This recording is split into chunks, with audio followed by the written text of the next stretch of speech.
চলো বন্ধুরা, রাত্রিবেলা থেকে ভিডিওটা শ্যুট করা যাক। কারণ কি বলো তো, দিনের বেলাকার ভিডিওটা শেষ হয়ে গেছে, ভিডিওটা করা হয়নি, খুব ব্যস্ত ছিলাম। রাত্রিবেলায় কে এসছে ভিডিও, তো চলো দেখা। তোমরা কি দেখার জন্য আগ্রহী? তার আগে এটা দেখি না। ঘর নোংরা মানেই কি বুঝতে পেরেছো তো কে আসতে পারে? এই দেখো, আমার ক্যামেরাম্যান, আমার ছেলে চলে এসছে। এবার তোমাদের ভিডিও বানাতে অসুবিধা হবে না, কারণ ও যখন প্রাইভেট স্কুল যাবে তখন একটু অসুবিধা হবে, তাছাড়া ঠিক ম্যানেজ হয়ে যাবে। চলো কাল তাহলে একটু পরেই আমরা ভিডিওটা শ্যুট করবো। চলো বন্ধুরা, ভিডিওটা তাহলে সকাল থেকে আবার শুরু করা যাক। রাত্রেবেলায় তো ছেলে এসেছে, ওই কথাটা শেয়ার করেছিলাম। আর এখন তাহলে ভিডিওটা বানানো যাক। চলো, গুড মর্নিং সবাইকে। সবাই কেমন আছো? আশা করছি ভালো আছো। আমিও ভালো আছি, আমার পরিবারের সবাই ভালো আছে। আমার পরিবারের সবাইকে ওয়েলকাম জানিয়ে আমার এই ভিডিওটা শুরু করলাম। প্রথমেই তোমাদের মাছ দেখায়। আর মাছ জিনিসটা কিন্তু সবসময় শুভ হয়, এটা কিন্তু আমরা বিশ্বাস করি। কে বিশ্বাস করে না করে জানি না, কিন্তু আমরা বিশ্বাস করি।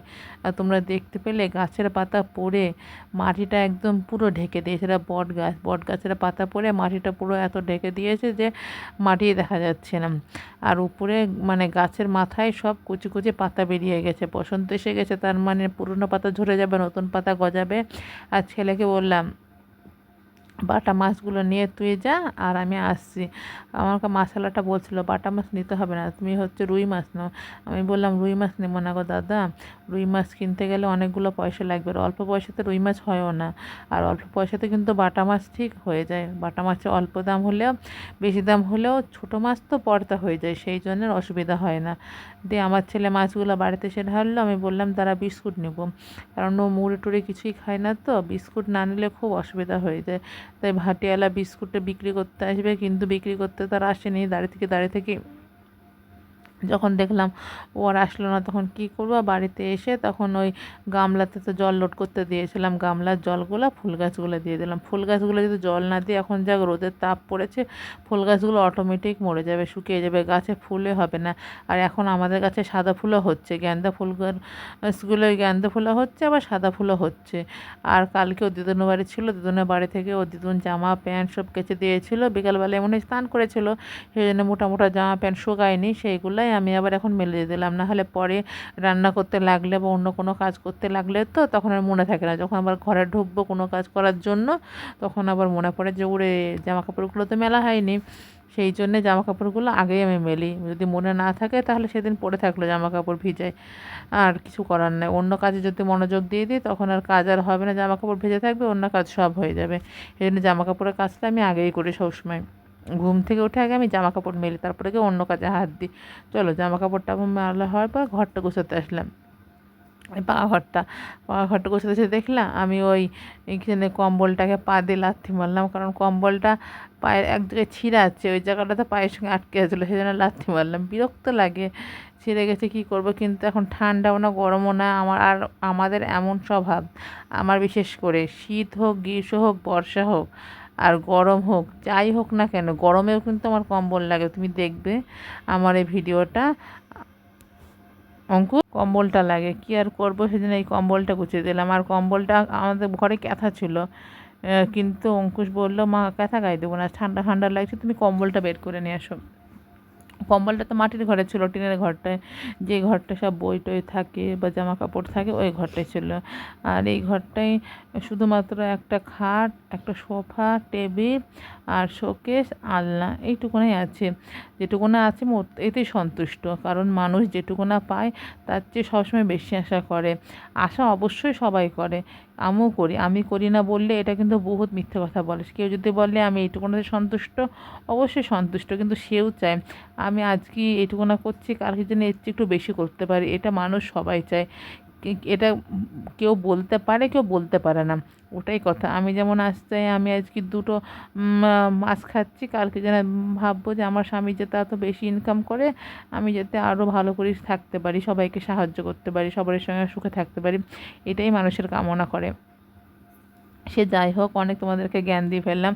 জ্ঞান দিতে দিতে কী করলাম বলো তো, ওই ঘরটা গোছানো হয়ে গেলো। ওই ঘরটা গুছিয়ে ভালো করে বিছানাটা ঝেড়ে টেরে মোফাগুলো ঝাড়লাম। সোফাগুলোই নোংরা হয়, কারণ ছেলে ওই সোফার উপরে পা দিয়ে ওঠে। বিছানা এত নিচু, আমাদের খাটটা এত নিচু করে সেট করা আছে। কেন বলো তো, খাটটা আমাদের তো একটু উঁচু, কারণ আমাদের মাটির ঘর, সেই জন্য মাটির ঘরে ইট দিতে হয়েছে, 2খান না 3খান ইট আছে, খাটের তলটা নিকাতে হয়, আর না নিকালে খাটের তলে খুব মশা হয়। আর আমাদের পিছনে দেখতে পেয়েছো বাঁশের ঝাড়, এত মশার অত্যাচার যে যদি খাটের তল পরিষ্কার না রাখি তাহলে তো আরও মশা হবে, আর পেছনে তো বাঁশের ঝাড়ের মশা তো আরও ঘরে এসে মশা উৎপাত করবে। আর এত মশার অত্যাচার, তোমাদের দিকে কেমন মশা একটু কমেন্ট করে বলো তো। আমার ঘরে তো প্রচুর পরিমাণে মশা। এই দেখো ওই ঘরে কাজকাম সেরে আবার এই ঘরটা চলে আসলাম। এই ঘরে আবার পরিষ্কার পরিচ্ছন্ন করে ছেলে কালকে বই খিচুড়ি করে রেখেছিলো, এসেছিলো তো সেই জন্য বইগুলো সব খিচুড়ি ছিল, তাই তোমাদের সঙ্গে শেয়ার করছিলাম যে দেখো ছেলে আছে মানে বই খিচুড়ি আছে, মানে সংসারের এটাই কাজ মেয়েদের। থাকলে তখন মন খারাপ করবে, আর না থাকলে তখন বকাঝকা করবে, কেন এই কাজটা করছিস, কেন ভুল করছিস, কেন এটা করছিস। আর যখন না থাকবে তখন ওটার জন্যে মন খারাপ করবে। এটাই হচ্ছে মেয়েদের নিয়ম, ঠিক আছে। সে যাই হোক না কেন, যেখানে ভালোবাসা থাকে সেখানে শাসনও থাকে, সেখানে সব কিছুই থাকে। আর যেখানে ভালোবাসা নাই সেখানে শাসনও নেই, এটা অবশ্যই সবাই জানবে। ভালোবাসা থাকলে অবশ্যই শাসন থাকবে, আর যেখানে ভালোবাসা থাকবে না সেখানে সদয় মনে করবে যে আমাকে কিচ্ছু বলে না, ওখানে কিন্তু এক ফোঁটা ভালোবাসা থাকে না। ভালোবাসা থাকলে একটু হলেও মিসআন্ডারস্ট্যান্ডিং তো অবশ্যই হবে, এটা আমার ধারণা। তোমাদের কি মতামত তোমরা একটু কমেন্ট বক্সে একটু জানিয়ে যাও। তা বাদ দিন কালকে জামা কাপড়গুলো এনেছিলো, এই জামা কাপড়গুলো আনলার পরে ওগুলো গুছিয়ে রাখলাম, মানে ওর জামার জায়গায় জামা, প্যান্টের জায়গায় প্যান্ট, হাফ প্যান্টের জায়গায় হাফ প্যান্ট, স্যুট প্যান্টের জায়গায় স্যুট প্যান্ট। আর এই ব্লাউজটা তোমাদেরকে দেখাচ্ছিলাম, যে ব্লাউজটা হচ্ছে আমার বৌমা আমাকে গড়ে দিয়েছে, মানে বৌমার কাছে গড়াতে দিয়েছিলাম, ও টেলারের কাজ করে, ওকে বললাম ব্লাউজটা গড়ে দিও। তো ব্লাউজটা আমি হচ্ছে এই চড়কের মেলা হবে, চড়কের মেলাতে পরে চড়ক দেখতে যাব, ওই ভিডিও তোমাদের সঙ্গে শেয়ার করবো অবশ্যই। যখন ব্লগ চ্যানেল খুলেছি তখন ভিডিও যখন শেয়ার করছি তখন অটোমেটিক সব ভিডিও শেয়ার করব। ওই ঘরটা গুছিয়ে টুছিয়ে এসে ঘরমোর ঝাঁটমার দিয়ে এসে, আর ঝাঁটমার দিয়ে তোমাদের সঙ্গে শেয়ার করলাম না, আজকে অন্য কিছুই শেয়ার করছি। তো মাছগুলো নিয়ে আসলাম, মাছগুলো নিয়ে এসে কুটে নিই। আর মাছ কুটা যদি একটু বেশি দেরি হয়ে যায়, এখন গরমের মাছ তো খুব তাড়াতাড়ি পেট নরম হয়ে যায়, তখন আর পেট কাটা যায় না। আর আঁকা থেকে একটু ছাই নিয়ে এসে বসলাম, ছাই নিয়ে আসলে কী হয়, গা পিছলায় না, তো মাছের আঁশ ছাড়ানো খুব ভালো হয়। আর আঁশ ছাড়ানো ভালো হলে মাছ তাড়াতাড়ি কোটা হয়। আর যদি ছাই না থাকে আমি মাছ কিন্তু অত ভালো করতে পারিনি, আর ছাই থাকলে মাছটা ভালো করতে পারে। আর আমাদের বাড়িতে আজ দুজন অতিথি এসছে, চলো তোমাদের সঙ্গে অতিথিদের পরিচয় করে দিই।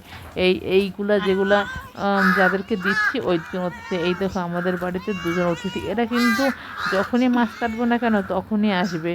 আমি তো নতুন ব্লগ চ্যানেল খুলেছি, তোমরা দেখবে মাছ কাটলে এই দুজন অতিথি এসে চলে আসবে, যে আমি তোমার বাড়িতে এসেছি, তুমি আমাকে সেবা দাও, এটাই হচ্ছে।